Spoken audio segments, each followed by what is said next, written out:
하나님은 호세아 선지자를 통해서 북이스라엘이 범했던 죄악을 폭로하고 이들에 대해서 심판의 경고를 계속하고 있습니다. 하나님이 무엇을 원하는 것일까요? 죄를 멈추고 하나님께로 돌아오라는 거잖아요. 돌아가라. 그런데 북이스라엘은 하나님께로 돌아가지 않고 있어요. 하나님의 말씀을 듣지 않고 계속해서 죄를 짓고 있다라는 거예요. 그래서 12장 1절을 보니까 에브라임은 바람을 먹으며 동풍을 따라가서 종일토록 거짓과 포악을 더한다. 이런 표현을 하고 있습니다. 에브라임은 북이스라엘을 말하죠. 북이스라엘이 바람을 먹고 동풍을 따라간다. 바람을 따라 사는 사람처럼 어디로 가야 되는지 방향을 잃어버렸다는 거예요. 누구를 위해서 살아야 되는지, 무엇을 위해서 살아야 되는지, 자신의 삶은 지금 어디로 가고 있는지를 모르고 있는 거예요. 그냥 사니까 사는 거예요. 남들이 사니까 사는 거예요. 남들이 먹으니까 먹는 거예요. 뭘 하니까 하고 사는 거예요. 그런데 뭘 하고 있어요? 우상을 숭배하고 남들이 하는 것처럼 거짓을 행하고 사기를 치고 살인을 저지르고 거짓과 포악을 행하고 있는 거잖아요. 종일토록 행하고 있대요. 그러니까 뭔가 이렇게 제가 어쩌다 한번 지는 게 아니라 매 순간이 죄를 짓고 있는 거예요. 왜요? 방향을 잃어버렸으니까. 뭘 해야 될지는 모르는 거예요. 누구를 위해서 사는지를 잃어버린 거예요. 여러분, 우리도 방향을 잃어버릴 때가 있습니다. 무엇을 해야 될지를 잃어버릴 때가 있어요. 내가 어디로 가야 되는지를 모르고 살아갈 때가 있어요. 그래서 우리는 늘 하나님 앞에서 교정해야 돼요. 내가 어디 가고 있는지, 누구를 위해서 사는지. 그래서 매일 말씀 앞에 서는 것은 그런 면에서 굉장히 중요합니다. 1절 하반절에 보니까 아수르와 계약을 맺고 애굽에는 기름을 보내고 있다. 얘기를 하고 있어요. 방향을 잃은 사람들이 선택하는 게 이거예요.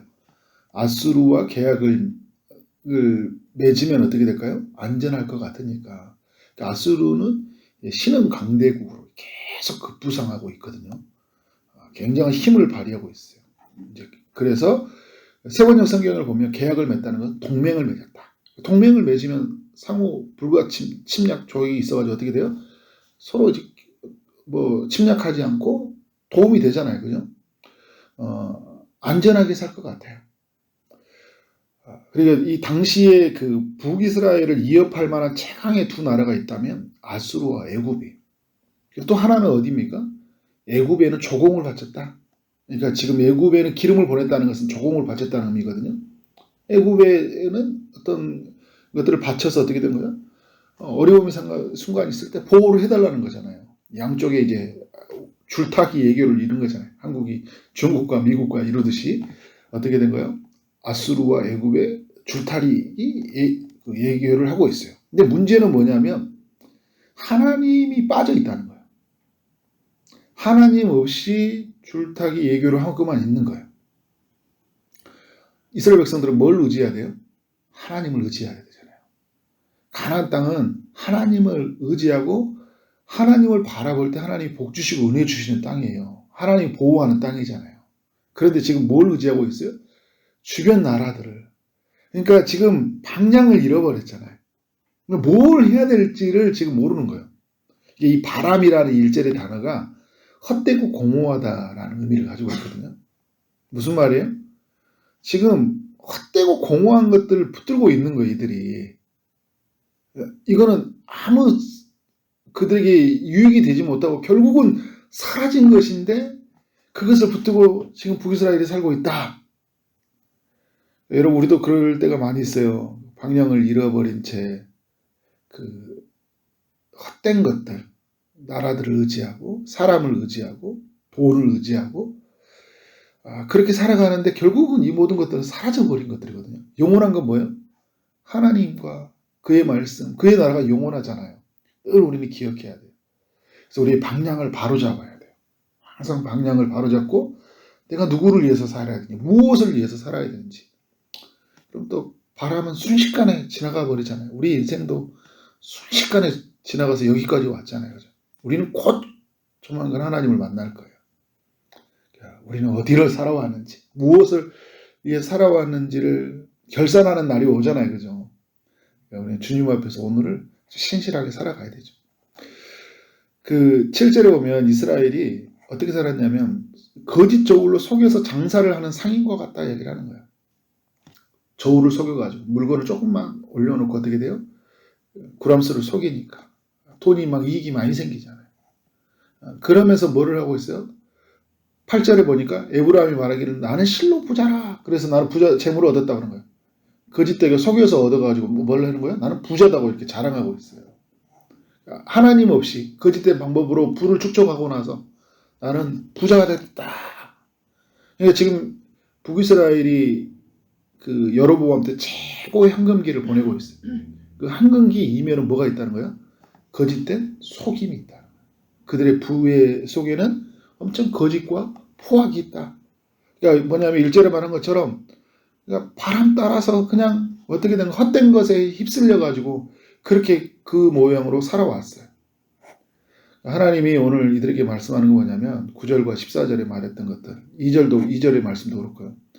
행실대로 벌하며 행위대로 보응하시겠다는 거예요. 그래 너희들 그들의 행실대로 벌하겠다. 행위대로 보응하겠다. 그리고 9절 14절에서도 이야기하는 건 뭐냐면 하나님이 그들에게 그 죄에 대한 값을 치르겠다 이야기하는 거예요. 14절도 그래서 그에게 에브라임이 경노하게 함이 극심하였으니 그의 주께서 그의 피로 그의 위에 머물러 있게 하시며 그의 수치를 그에게 돌리리라. 하나님을 떠나서 하나님의 범죄했던 그들에게 죄에 대한 값을 치르겠다는 거예요. 근데 여러분 오늘 말씀의 쭉 12장의 내용을 보면 죄에 대한 값을 치르는 것 속에서 하나님의 사랑이 담겨 있어요. 제가 주일에도 말씀을 드렸었는데 하나님은 죄에 대해서 진노하시고 죄에 대한 값을 반드시 치르신 분이에요. 그런데 중요한 거 뭐냐면 하나님은 자신의 백성을 너무 사랑하신다는 거예요. 그러니까 죄의 값을 치르는 것 속에서 하나님의 사랑이 드러난다는 거예요. 이걸 알려주기 위해서 하나님은 호세아를 통해 누구 이야기를 꺼내냐면 야곱의 이야기를 꺼내는 거예요. 야곱의 이야기를 전하게 하는 거죠. 야곱이 어떤 일을 했습니까? 3절에 보면 야곱은 그의 형의 뒷발꿈치를 잡았다 이야기를 하고 있어요. 그러니까 형이 가져야 될 어떻게 돼요? 축복, 장자권을 빼앗아갔잖아요. 속여서 거짓되게 지금 이 북이스라엘이 거짓 저울로 속여가지고 부를 축적했던 것처럼 지금 이 야곱이 형의 그 뒷발꿈치를 잡았다. 이 야곱이 이름이 발꿈치를 잡았다 해서 야곱이에요. 그죠? 이름값대로 한 거예요. 하나님은 근데 나중에 이스라엘을 바꿔주셨죠. 그죠? 하나님과 겨루어 이긴 자로. 그 힘으로는 하나님께 겨루어 이겼다는 거. 겨루어 이겼는데 하나님을 이긴 거예요? 하나님이 져주신 거예요? 야곱이 이긴 거예요? 하나님이 져주신 거예요? 하나님이 져주신 거예요. 왜냐하면 다시는 야곱으로 살지 말라고. 무엇으로 살라고요? 이스라엘로 살라고. 하나님 져주신 것이잖아요. 근데 하나님이 우리도 여러분 그렇잖아요. 누군가가 져주는 딱 알아요. 그 순간에 어떤 것을 하냐면 내가 얼마나 한없이 큰 죄인이라는 걸 알게 되죠. 그래서 이 야곱이 그때 한도뼈가 부러졌죠. 그죠? 한도뼈가 부러지면서 나는 한없이 약한 존재이고 하나님은 정말 강하신 분이구나. 나는 불완전하고 하나님은 완전하구나. 이걸 알게 되는 거잖아요. 그래서 하나님을 붙잡는 사람으로 바뀌어버려요. 당신이 축복하지 않으면 내가 보내지 않겠습니다 하면서 어떻게 된 거예요? 하나님을 붙잡는 인생. 전에는 내가 장자의 자리에 가야지, 내가 어떤 자리에 가야지, 무엇을 얻어야지만이 하는 그런 사람이었어요. 그런데 하나님을 붙잡는 사람이 되었단 말이에요. 하나님이 그에게 이 한도뼈가 부러진 사건 속에 어떤 일이 있어서 20년 동안 삼촌 라반의 집에서 엄청난 시련의 세월을 보냈죠. 그러니까 하나님이 그를 바꾸시기 위해서 엄청난 뭘 하신 거예요? 그런 자신과 똑같은 사람 만나잖아요. 라반을 만나고 20년이라는 시간 속에서 고난을 경험하고 자신의 선택이 얼마나 어리석은지를 깨닫게 되고 또 그날 야복강가에서 하나님과 만나 씨름하면서 완전히 처절하게 깨지면서 뭘 하는 거예요? 하나님이 비로소 내가 하나님 안에서 자기 자신이 어떤 존재인지 방향을 찾은 거잖아요. 인생의 방향을 찾은 거예요. 바람 따라 사는 게 아니라 하나님 말씀 따라 사는 것이 자신의 인생이라는 걸 알게 된 거잖아요. 4절에 보니까 천사와 겨루어 이기고 울며 그에게 간구했다 이야기를 하고 있어요. 그래서 울며 간구하는 인생. 그 얘기가 이제 그래서 하나님은 베델에서 그를 만나 주셨다고 하는데 그 형에게 피해서 도망갈 때 베델에서 꿈을 꿨고 다시 35장에 가보면 다시 베델로 올라가요. 자신의 아들들이 죄를 크게 범했거든요. 세겜 사건에서. 그래서 베델에 올라가서 하나님께 다시 언약을 맺고 맺는데 그가 이제 그런 삶이 뭐냐면 겸손한 인생이 된 거예요. 자신의 죄를 크게 보고 그러니까 하나님에게 살아간 삶이 죄의 삶이 아니라 하나님의 은혜를 붙들고 삶이라는 걸 알았기 때문에 어떻게 된 거예요? 베델에 올라가는 거예요. 바뀌어진 거잖아요. 그래서 그의 삶 안에서 어떤 삶이 이루어진 겁니까? 만군의 여호와 하나님을 만나게 되고 그를 기억하게 하는 인생이 된 거예요. 오늘 그 이야기를 해주는 거는 어떤 이야기입니까? 이스라엘에게 하나님이 야곱에서 이스라엘로 바뀌어진 것처럼 이 북이스라엘을 지금 진짜 이스라엘 되게 바꿔주기 위해서 뭘 하는 거예요? 행위대로 보응하고 그 자기들이 죄에 대한 값을 갚아야 되는 거예요. 그래야지만 뭐 어떤 상태가 됩니까? 다시 죄를 짓지 아니하고 하나님의 뜻을 따라 살아가기 때문에. 그러니까 죄를 값을 지불하는 것 속에 하나님의 엄청난 사랑이 나타난다는 거예요. 여러분 이게 신약에서 어떻게 나타납니까?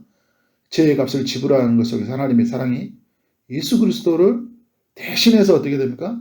인간의 죄를 값을 지불하게 만들어 버리잖아요. 그러니까 하나님이 이렇게까지 해서 하나님의 사랑을 드러내는 거예요. 왜 죄를 내버려둬서 하나님 속성에 맞지 않잖아요. 하나님이 거룩하신 분이시니까. 죄에 대한 반드시 값을 지불해야 돼. 그 값을 지불하는데 그를 멸하도록 지불하신 게 아니라 어떻게 된 거예요? 그에게 고난과 여러 상황을 통해서 다시 온전하기 위해서 하나님이 바꾸어 주신 거예요. 방향을 바로잡기 위해서.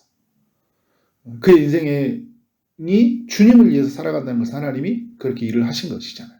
그래서 6절에서 하나님께 돌아가서 해야 될 일이 뭐예요? 그렇게 고쳐져서 인생의 방향이 하나님께로 바뀌어져서 그죠?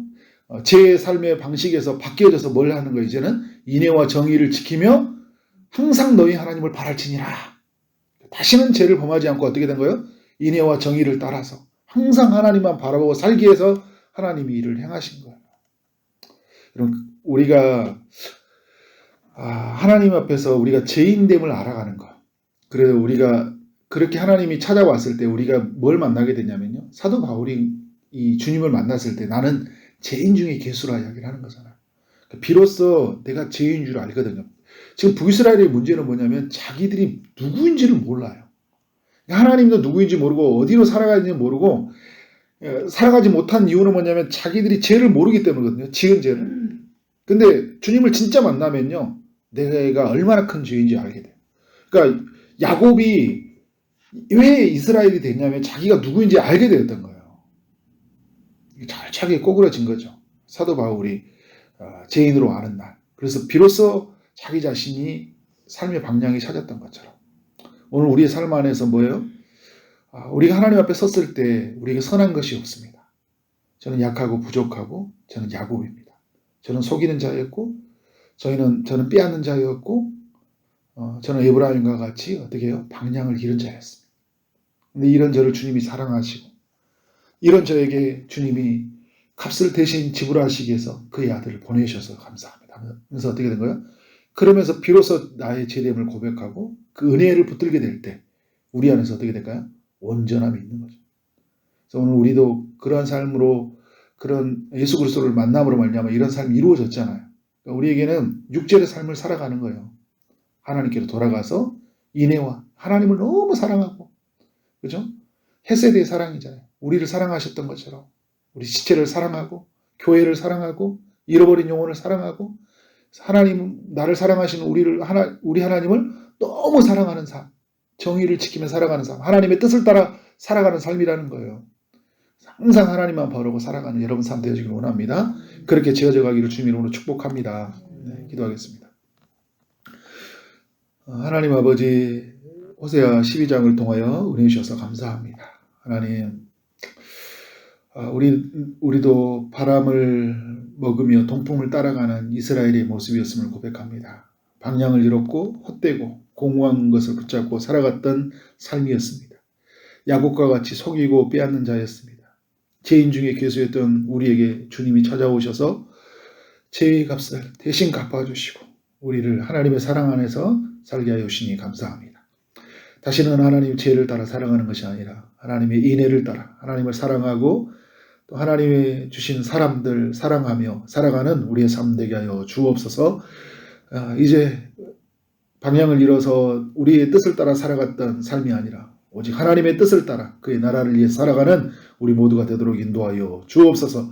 십자가 아래에서 우리의 모든 죄를 용서해 주신 그 주님의 사랑을 기억하며 오직 십자가 지신 예수님만 바라보며 살아가는 우리의 인생 되도록 인도하여 주옵소서. 오늘도 주의 응답을 기다리는 데게 주님이 찾아가셔서 일하시길 원합니다. 육체 아픔 중에 있는 데게 찾아가셔서 치료의 강선을 비춰주시고 주님이 고쳐 주옵소서. 취업을 준비하고 결혼을 준비하고 임신을 준비하고 또 시험을 준비하는 모든 성도들에게 하나님께서 지혜 주시고 은혜 주시고 치유하시고 변화시켜 주옵소서. 오늘도 하루를 허락하시는 감사하고 주시는 하루 최선을 다해 일하게 하시고 또 만나는 모든 사람들에게 주의 사랑 흘려보낼 수 있도록 인도하여 주옵소서. 예수 그리스도의 이름으로 기도를 쌓옵나이다. 아멘.